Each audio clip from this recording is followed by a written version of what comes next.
голоса! Защитим нашу землю! Защитим! Защитим! Защитим! Harcelés par d'impitoyables Mongols, les habitants d'un petit village kazakh recrutent 7 mercenaires pour se défendre. En 93, le réalisateur Rachid Nougmanov reprend la recette des 7 samouraïs, sauf que ces villageois sont incarnés par des nains. Un film rock'n'roll fidèle à l'esprit du père de la nouvelle vague du cinéma du Kazakhstan, invité d'honneur au dernier Louvre, le Lausanne Underground Film and Music Festival. Dès ma petite enfance, j'ai adoré le rock'n'roll. Bien sûr, j'aurais aimé voir la musique rock se propager partout dans le pays. Mais ce n'était pas évident, parce qu'elle était considérée par l'idéologie communiste comme une mauvaise influence venue de l'Ouest. Столица как бы говорит: смотри, вот так расцвела вся казахская земля, озаренная светом ленинских идей. Rachid naît en 1954 à Alma-Ata, alors capitale de la République socialiste soviétique du Kazakhstan. À l'époque communiste, Moscou utilise ses steppes d'Asie centrale pour réaliser ses premiers essais nucléaires. D'abord architecte, Rachid Nougmanov se lance dans l'archéologie lorsqu'un son déboule. Tout d'un coup, il y a eu cette nouvelle vague musicale venue de Saint-Pétersbourg, qui à l'époque s'appelait Leningrad.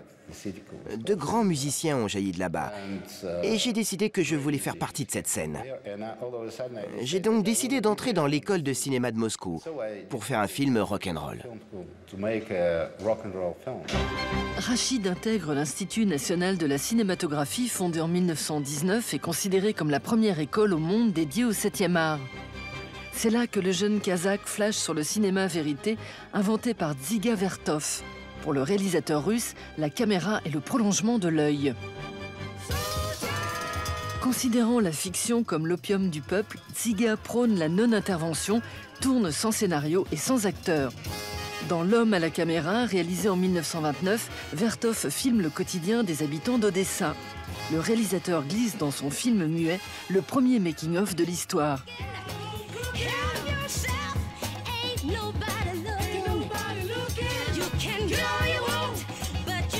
En 1986, Nougmanov part à Leningrad tourner Yaha, son premier court-métrage, en suivant les principes de Vertov. Il pointe sa caméra sur un jeune rocker underground, Viktor Tsoy.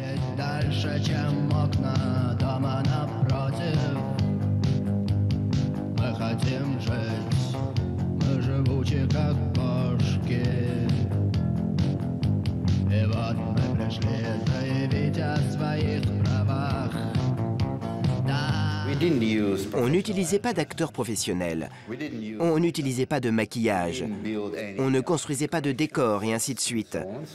On utilisait tous les intérieurs et les extérieurs naturels. C'était très réaliste. 3 ans plus tard, rebelote, Rachid réalise Igla, l'aiguille, avec Viktor Tsoy dans le rôle principal.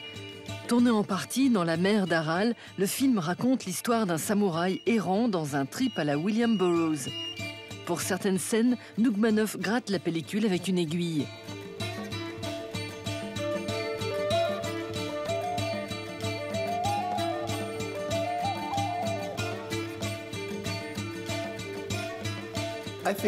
Quand vous êtes jeune, vous voulez être honnête.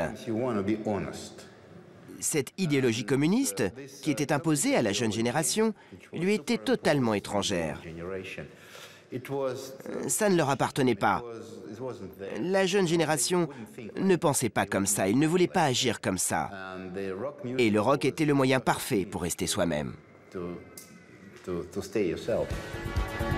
L'aiguille tombe à point nommé. Après des décennies passées sous une chape de plomb, l'URSS découvre la glasnost, la transparence, une politique initiée par Mikhaïl Gorbatchev qui encourage la liberté d'expression.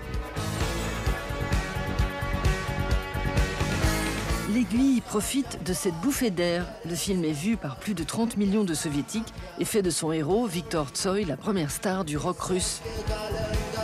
Un an après la sortie du film, en août 90, Viktor meurt à 28 ans dans un accident de voiture.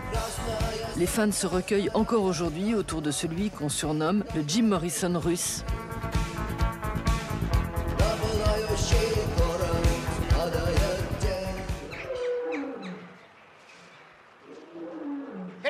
только вперед, потом наверх, а потом обратно вниз. Мы наведем здесь порядок. Каждый из нас – это один, но все мы вместе – это мы. И мы все здесь перевернем. Каждому только одно – свобода. Независимость – это моя прерогатива. Я единственный, который способен дать возможность существованию. Власть не существует. Si avant, c'était très dangereux pour les bureaucrates de laisser s'exprimer des opinions contre le système, à partir de 88, c'est devenu dangereux pour eux d'interdire quoi que ce soit, de peur d'être critiqués par les médias.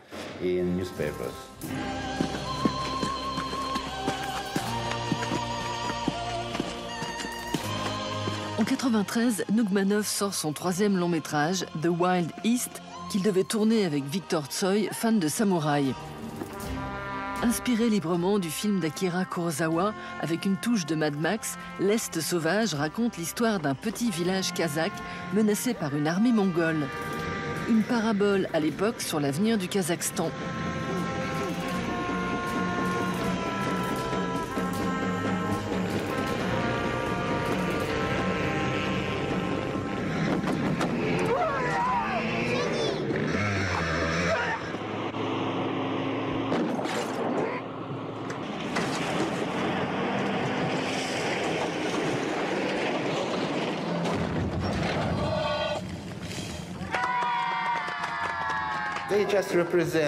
Les nains représentent ceux qui veulent vivre leur vie tranquillement, loin des changements.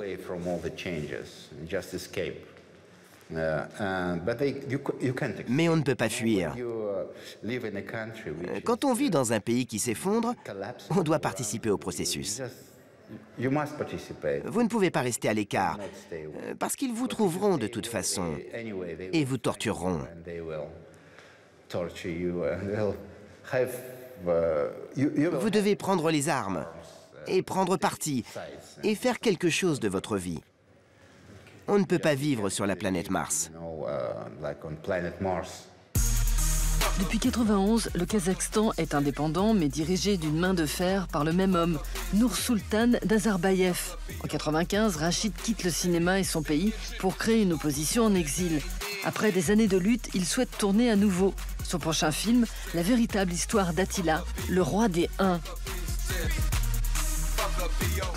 J'ai été déçu par mes propres illusions, parce que j'étais trop naïf.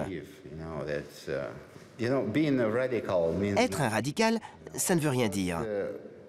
Ce que vivent les gens dans leur vie quotidienne est beaucoup plus important que les illusions. J'ai compris que la politique, c'était pas pour moi.